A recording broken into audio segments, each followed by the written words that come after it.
Actually এনআরসিটা কি?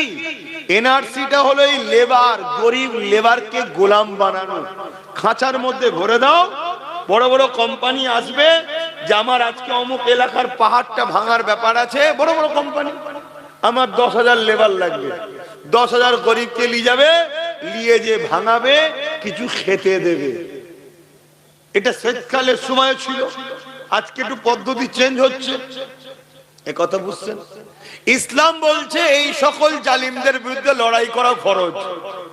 এই শিক্ষাটা আমি আজকে আপনাদেরকে দিচ্ছি, অনেক জায়গায় দিচ্ছি। আর যখন এই কথাগুলো আপনাদেরকে শিখাই, আজকের যারা আবু জেহেল আছে তখন আমার উপর রেগে যাচ্ছে। এইসব কথা বলার কি দরকার?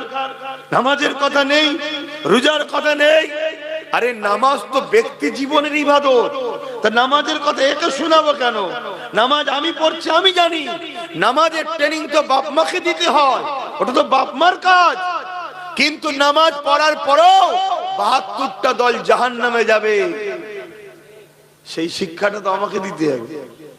কথা মাথায় ঢুকছে তো নাকি?